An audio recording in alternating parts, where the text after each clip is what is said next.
So let's start. Number 12. The Mound that ate itself. A city tore down its own sky map. Around 1300 CE, the people of Cahokia did something almost unthinkable. They dismantled their own woodhenge, a massive circle of cedar posts that tracked the sun and the seasons. This was not a small shrine. Some of those posts weighed thousands of pounds, and they had stood for generations. Workers ripped them out of the ground, dragged them across the city, then replanted them, not as a calendar, but as a wall. The new structure stretched nearly 2 miles around the heart of Cahokia. Picture every block of a small downtown ringed in timber, all in a rush. That kind of labor does not happen for nothing. Something convinced thousands of people their sacred calendar mattered less than survival. And yet, here's the strange part. No mass graves sit outside that wall. No arrowheads litter the ruins in the numbers you would expect from a siege. Archaeologists have spent decades looking for the army that justified this panic. They have not found one. Flooding and worn-out soil were real problems, but bad farming does not usually inspire a 2-mile palisade. Cahokia had been the largest city north of Mexico, trading with people as far as the Great Lakes and the Gulf Coast. Its political reach was enormous. Then, in the space of 1 generation, the chain of command broke. The wall itself was eventually left to rot in the mud. Tens of thousands of farmers and craftspeople who once filled the floodplain were simply gone. By the time Europeans reached the region, local tribes had no memory of who built the giant earthen mounds nearby. The builders had scattered, taking their reasons with them.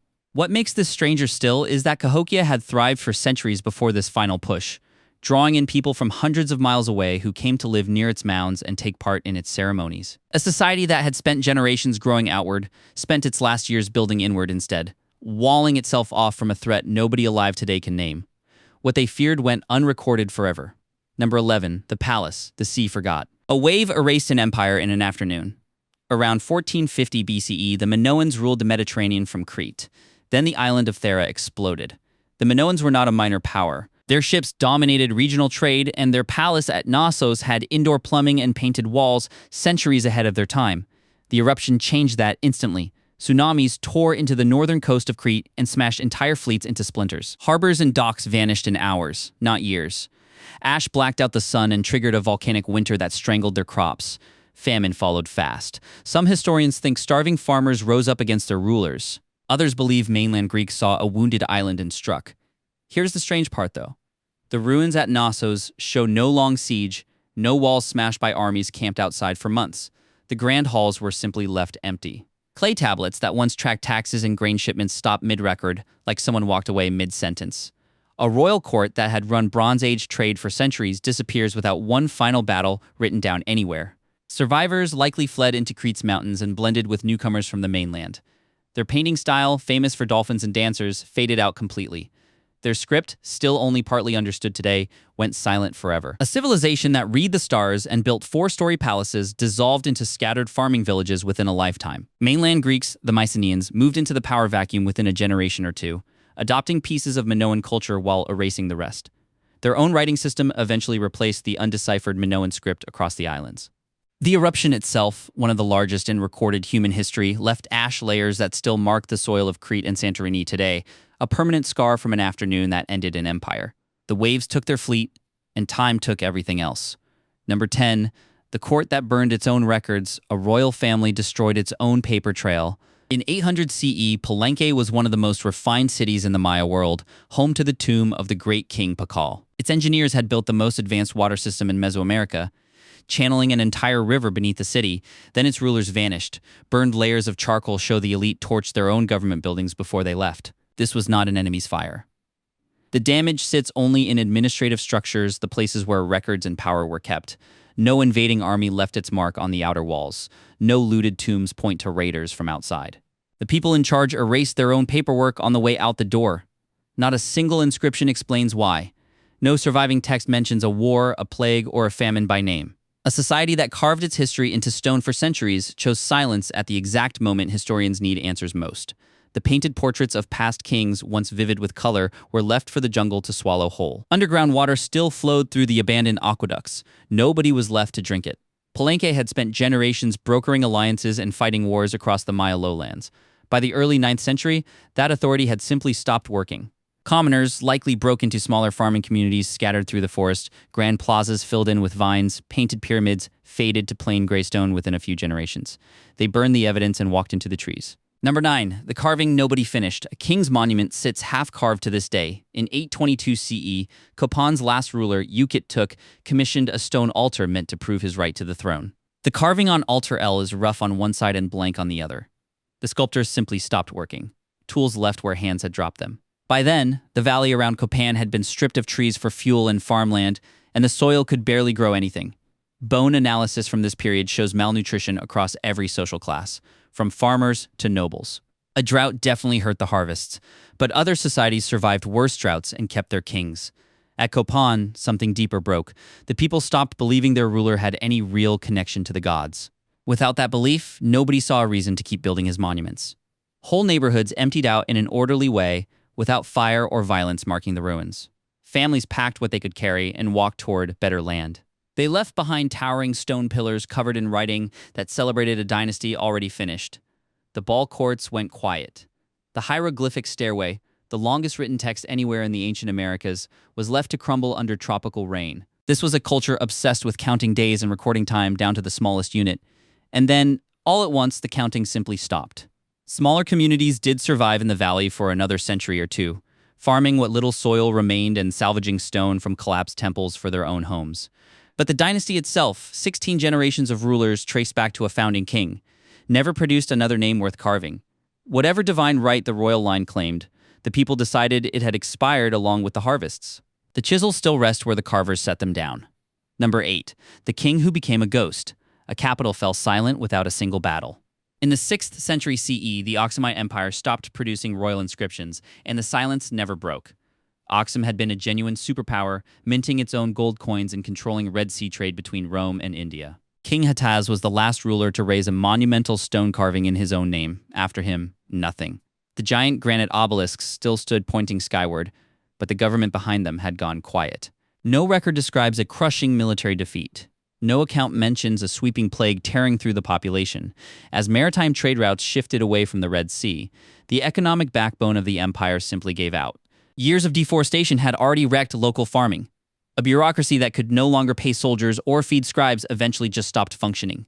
People abandoned the stone palaces and moved into the rugged highlands to survive on their own terms. The skill of carving and moving those massive stelae disappeared along with the engineers who knew it. Their writing system, once a tool of empire, narrowed down to religious use only. Busy port towns turned into quiet ruins almost overnight by historical standards.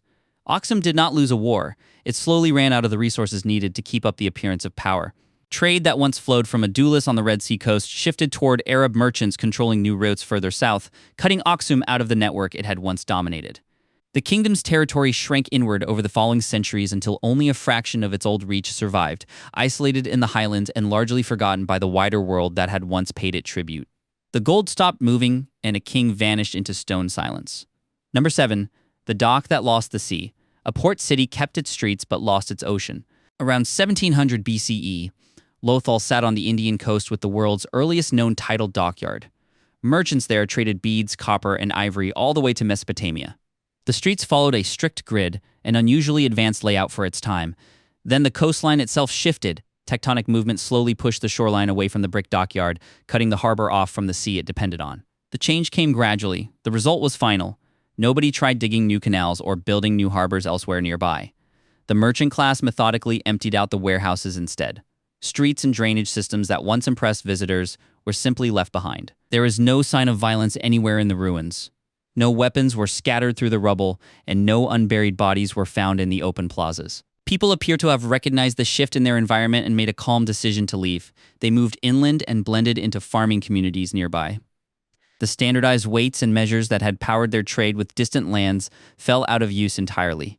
Their script, stamped into small clay seals, was never written down again after that point. A society built around the precision of international trade decided that staying by a dead harbor no longer made sense. Excavations have turned up a dockyard wall built from kiln-fired brick, engineered to handle tidal swings that would have wrecked a simpler structure, proof of just how seriously Lothal's builders took their access to the sea. Losing that access did not just cost them a port, it cost them the entire reason the city existed in the first place. They packed their scales and walked away from the silence of an empty sea. Number 6. The city engineering could not save. A perfect city emptied out with no fight. Around 1900 BCE, Mohenjo-Daro, one of the largest cities of the ancient world, was abandoned with no trace of an attacking army. Tens of thousands of people once lived here, with private bathrooms and a citywide sewer system most Bronze Age cities could only dream of. Then the streets fell silent. The Great Bath, the city's grand public pool, dried up for good. Several theories explain part of the story. Shifting monsoon patterns likely dried out the nearby Sarasvati River over time. Tectonic activity may have blocked the Indus River as well, causing unpredictable floods that wrecked their farmland. None of that explains the missing violence, though. Most collapsing cities slide into brutal infighting once starvation sets in. Mohenjo-Daro shows almost none of that.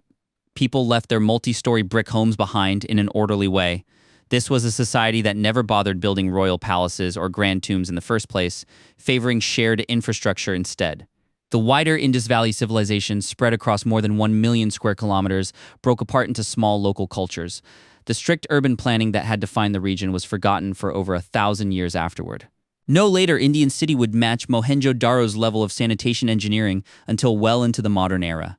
The skeletons found scattered in the upper layers of the city, once cited as proof of a massacre, are now understood by most researchers as ordinary burials, not victims of violence at all, which only deepens the mystery of why such an advanced people simply walked away. They engineered a perfect city, they could not engineer the rain. Number 5, the fire lit by its own king. A throne room was emptied before it was burned. In 1190 BCE, Hattusa, the fortified capital of the mighty Hittite Empire, was cleared out and then set on fire by its own people. Hattusa's walls were thick enough to withstand any siege of the era.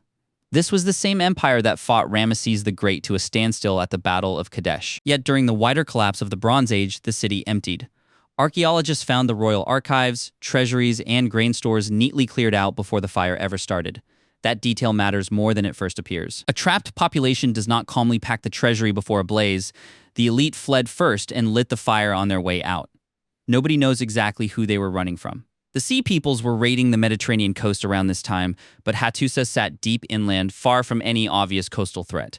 Internal rebellion or severe famine may have forced the king's hand instead. Whatever it was, the entire imperial structure collapsed almost instantly. A civilization that mastered ironworking and chariot warfare vanished from the map within a generation. Anatolia fell into centuries without writing as a result. The fleeing royal family never rebuilt their power anywhere else. The famous Lion Gates of Hattusa were left standing guard over empty, ash-covered streets. The collapse here was not isolated either. Across the same decades, nearly every major Bronze Age power in the eastern Mediterranean went dark. From Mycenaean Greece to the cities of the Levant, a cascade so widespread that historians still argue over which domino fell first. Hattusa, the seat of an empire that once rivaled Egypt, simply became one more name on that long list of sudden silences. The king locked the gates, lit the fire, and disappeared into history. Number 4. The pyramid stopped mid-build. A sacred mountain was abandoned with the work half finished. In 1050 CE, Tiwanaku's elite halted construction on the Akapana pyramid, leaving giant stone blocks scattered along the routes meant to carry them. Tiwanaku ruled a high-altitude empire in the Andes, and Akapana was its holy center, built with internal channels designed to mimic flowing rivers. Building it had required organizing labor on a massive scale. Then the workers simply stopped showing up. That kind of sudden absence usually points to a government falling apart overnight. A mega drought lasting decades had drained Lake Titicaca to dangerously low levels. That single environmental disaster wrecked the raised agricultural fields the empire depended on for food. Without reliable harvests, the ruler's claim to divine authority collapsed along with the crops. People stopped building temples, they stopped carving the intricate stone gateways that had made Tiwanaku famous across the Andes. Facing real starvation, the population scattered across the harsh high plateau in search of anything that could still grow food. No successor government ever rose to take control of the capital again. The grand city was left to the wind, alone on the Altiplano. Tiwanaku's influence had once stretched across present-day Bolivia, Peru, and Chile, with smaller settlements paying tribute and adopting its religious symbols. That entire network unraveled at roughly the same time, which tells researchers the drought was not just a local disaster. It broke the agricultural system the whole region depended on, leaving no neighboring power strong enough to fill the gap Tiwanaku left behind. The gods stopped answering, so the people stopped building for them. Number 3. The pyramids without a people. A city of 20,000 became a wasteland in decades. By 1350 CE, Cahokia had collapsed from a thriving hub of the Mississippian world into near-total emptiness. Monk's Mound alone covered 14 acres at its base, the largest earthen structure north of Mexico. This had been the political and religious center of an entire region. Then within a few decades, almost everyone left. Bones from this final period show severe malnutrition across the population. People were starving in large numbers. The wide network of religion and politics that once organized the American Midwest simply came apart. What is missing tells its own story. There are no mass graves pointing to plague. There are no burned-out homes pointing to a conquering army. Stripped resources and repeated flooding along the Mississippi likely ruined harvest after harvest. People appear to have lost faith in leaders who claimed power over the weather itself. The grand plazas, once packed for religious festivals, fell quiet for good. Survivors scattered into small mobile bands instead of staying in one place. The central authority that had organized over 100 mounds broke apart and never reformed. Smaller chiefdoms eventually rose up across the region in its place, but none came close to matching Cahokia's reach or its ability to mobilize tens of thousands of people for a single project. By the time European explorers arrived, the mounds themselves had become a mystery even to the descendants of the people who once lived among them. The earthworks stayed standing. The society behind them did not. Number 2, the wells that could not refill. A civilization drank its own foundation dry. By 500 CE, the Garamantian Empire collapsed once its underground water system finally ran out in the Libyan Sahara. The Garamantes had built a remarkable civilization in one of the harshest deserts on Earth. They dug thousands of miles of underground channels called fogueras to tap ancient water trapped deep underground. On top of that water, they built stone cities and controlled trade routes crossing the entire Sahara. There was just one problem with their plan. Fossil water like this does not refill on a human timescale. Once they drained those ancient reserves, their oasis cities were finished. The advanced society simply fell apart from there. Garama, their capital, was abandoned to creeping sand dunes within a few generations. The complex social system built around managing scarce water dissolved along with it. People fled south into the deeper Sahara or merged with nomadic groups passing through. Stone fortresses meant to last centuries became useless the moment the water beneath them disappeared. A civilization built on brilliant engineering had unintentionally destroyed its own foundation. The Garamantes had even developed ironworking and a written script of their own, the Tifino-related Libico-Berber alphabet, achievements that put them well ahead of most desert societies of their era. None of that mattered once the fogueras ran dry. The same ingenuity that let them build an empire underground gave them no way to refill the one resource that empire actually needed. They drank the last drop of ancient water, and the desert took the rest back. Number 1. The calendar no one was left to read. A city carved its own ending in stone. In 899 CE, Tikal, once a superpower of the Maya world, recorded its final official date and then went silent forever. Tikal's limestone pyramids had towered over the jungle canopy for centuries. Its kings commanded armies and trade routes across the region.